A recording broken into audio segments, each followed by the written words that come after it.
The most common reason among viewers, or potential viewers, for why they were hesitant or outright refused to watch Kill la Kill was the excessive use of fan service. Ryuko and Satsuki dressed in the synchronized forms of Kamui Senketsu and Junketsu were practically naked after all, and for the sole pleasure of the male audience. Of course. This perspective was completely understandable, particularly in 2013. It was, after all, simply a level of fan service that had not been seen before, had never been so overt and revelatory in its success. This was, after all, the point. Fan service broadly is any aspect of a work which is included by a creator with the deliberate intent of appealing to their presumed audience. This can include things like intratextual references, character cameos, fourth wall breaks, and so on. However, at least in Western fandom, and specifically in the context of the criticism mentioned earlier, fan service is manifested and is understood primarily in reference to deliberately eroticized shots, scenes, or sequences, according to scholar Keith Russell. Fan service is the random and gratuitous display of a series of anticipated gestures common in manga and anime. These gestures include such things as panty shots, leg spreads, spread legs, and glimpses of breasts. Russell's work is fascinating because he examines one of the key elements of fan service which makes something fan service: its limited temporality, what he calls the glimpse.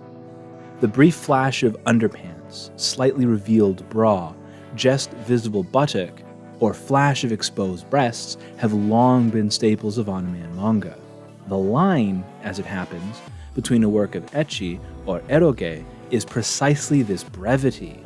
The inherent value of the thing is in how fleeting the experience of it is.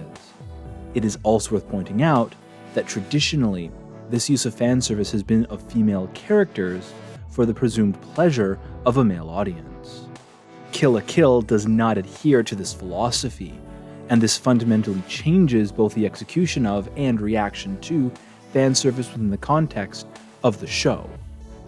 With that said, Kill la Kill certainly does have more traditional displays of fan service, but these are used almost exclusively for humor, not for arousal. No, Kill la Kill takes the very idea of fan service to an absurd end, but not, it needs be remarked, to the point that it transitions into ecchi or eroge.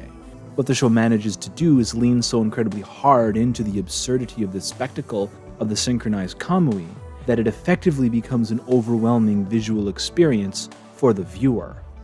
By taking the idea of fan service as a brief, privileged glimpse, hinting at some future tantalizing possibility of sensual pleasure, and producing overly long sequences where the characters strut about in outfits that leave little to the imagination, this effectively countermands the very appeal of fan service in and of itself. It is literally too much fan service. The image of just perceptible sensuality is lost in a proverbial sea of supple flesh and burgeoning female sexuality, but a sexuality which is diegetically produced not for the viewer, but for the purposes and benefit of the characters themselves. Narratively, both the fictionalized as well as real-world audience is rendered as an afterthought.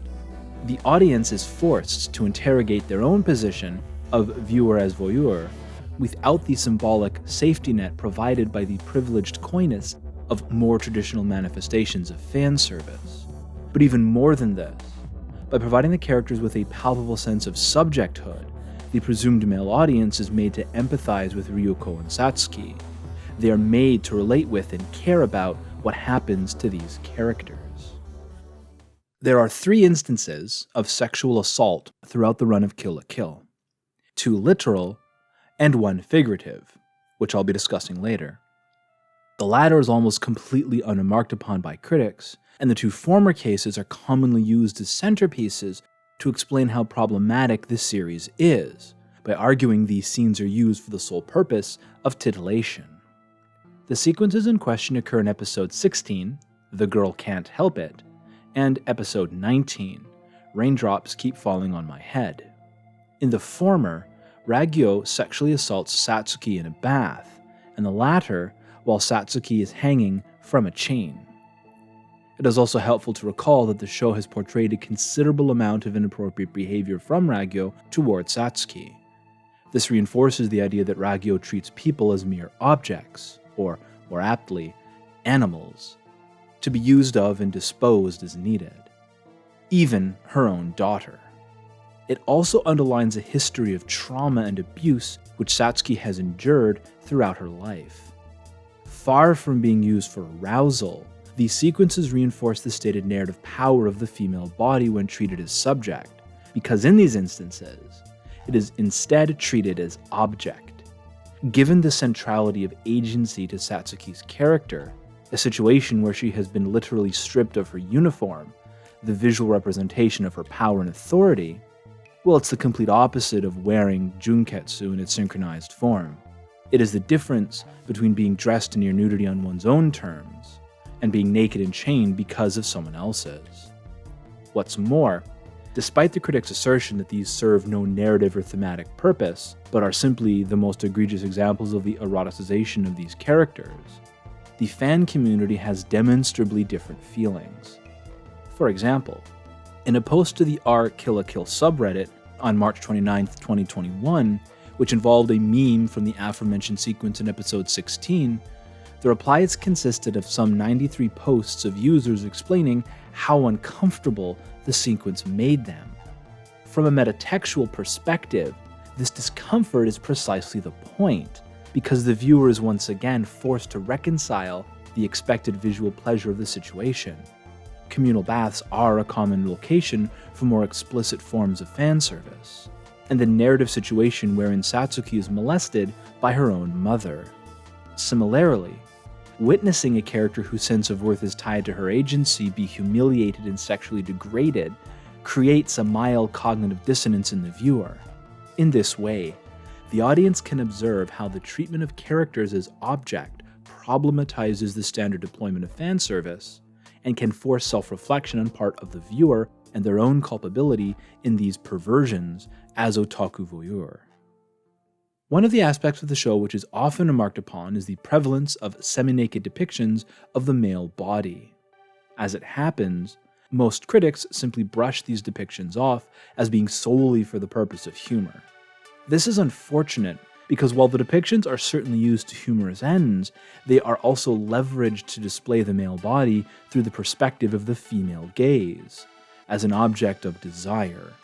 According to Professor of Comparative Literature, David Boyd, Imaishi's furious fan service further disturbs the male spectator's heteronormative pleasure by exposing dozens of male characters naked, with an equally enticing female gaze directed at their bodies. For all of the overt fan service provided by the Kamui, it is in fact the male body, and therefore male characters, who are the most overtly sexualized figures in the series, ranging from the exhibitionist leader of Nudist Beach, Aikuro Mikisugi, to the male members of the Elite Four, the sadomasochistic Iragamaguri, the voyeuristic Hoka Inamuta, and the phallus-wielding Uzu Sanagiyama. Their overtly sexualized nature is also reflected in their modes of dress and styles of combat, blending the tendencies of Mahou Shoujo and the traditional battle shonen to create a discordant coding. The presumed heterosexual male gaze is confused by overt displays of the masculine body as desire object. These depictions of sexualized male bodies maps out exceptionally well onto Kathryn Hemmann's conception of resistant reading, in both a textual and subtextual sense, while also providing a distinct coding of homoeroticism. Among the many unconventional aspects of Kill-la-Kill, even within the context of a limited shonen series, there is very little discussion of romance and relationships. The potential for ships is staggering, yet aside from the families of the incredibly dysfunctional Kiryuins and the wholesome Mankenshokus, overt displays of heteronormative relationships are simply absent. In fact, the only pairing who ends up going on a date are, of course, Ryuko and Mako. This is often played off as a date between friends, but there are a few issues with this reading. The use of the word date, the closeness of the characters, and the continual visual references to Mako clearly being aroused by looking at Ryuko's body throughout the run of the series. This queer reading of Ryuko and Mako's relationship is further supported by the complete lack of a male love interest. No narrative avatar for the hetero male viewer fantasizing over these female bodies as desire object to relate to. This lack of a stand-in is also reinforced by the visible relevance of the leering male students of Honoji Academy, who are transformed into either a comedic afterthought or rendered as mere objects, detritus to be blown away in the maelstrom of combat. In a piece written in 2002 explaining the fetishization of the Japanese school uniform, Sharon Kinsella examines the origin of the Koguru subculture that gained the attention of the mainstream Japanese media for the better part of the 1990s. One of the more esoteric bits of information she provides is the specific form of the Koguru uniform, the so-called shitagi-kei, or lingerie style. Given Kill la Kill's use of fashion and the numerous intratextual references, it would not be surprising if this aspect of Koguru culture influenced the designs of the kamui in their synchronized forms. But aside from being an interesting anecdote, the spirit of the Koguru phenomenon is also worth considering. While the meaning of Koguru remains an unsettled issue, one of the elements often discussed is the affirmation of the subjectivity of the female high school student. Some commentators saw the Koguru as post-feminist, through their rejection of their own fetishization utilizing bold and stylized fashion choices, dressing as they please for their own pleasure and not for the salary men gawking at them. And this concept of post-feminism, the lack of or concern with a patriarchal order, is something which is also visible in the world of Kill la Kill, as I have discussed elsewhere. But of course, the creators and audience remain in a world contained within patriarchal systems. And so this presumed threat to the dominance of the hetero-male view is a tension which is played with throughout the show. And this is nowhere better exemplified than the iconic weaponry used throughout the series, the scissor blade and secret sword Bakuzan. Both are designed to combat life fibers, but for the majority of the series, each functions more or less as a traditional sword, each possessing an edge for cutting and a point for thrusting. From a psychoanalytical perspective, the sword typically has phallic signification, and it is therefore interesting that while Ryuko and Satsuki are at odds, they attack each other with these weapons. When it is revealed, however, that the true villain is in fact Ragyo and the life fibers themselves, something interesting happens. Ryuko recovers the second half of the scissor blades and is finally able to complete the rending scissors. And from the shards of the broken Bakuzan, Bakuzan Godo and Koryu were created. In this way, Ryuko and Satsuki no longer attack each other with swords, but instead life fibers with shears, implements of castration. A strong case can be made that life fibers in general are coded as male.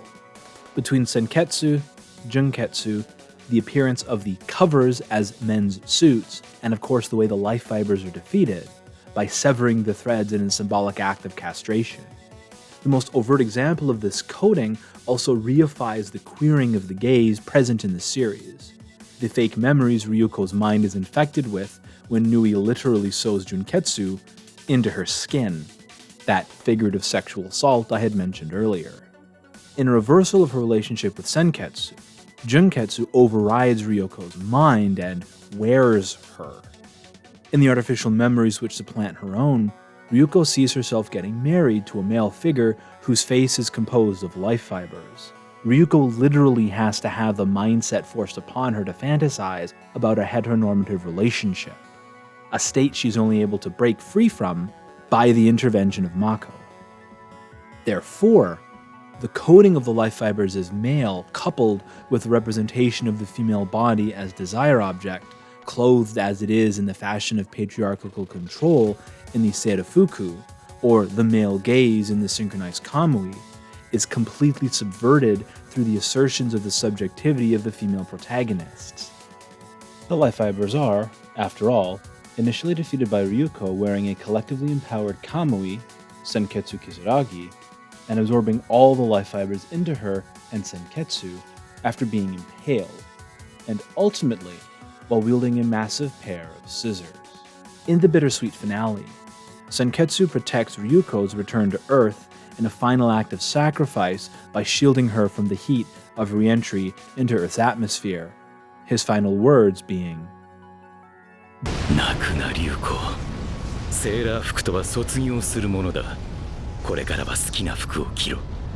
私よりも可愛い服をな。 Just as the world is now safe from the threat of life fibers, Ryuko and Satsuki no longer need these subverted symbols of fan service to empower themselves. They have, through their own agency, been freed from these constraints.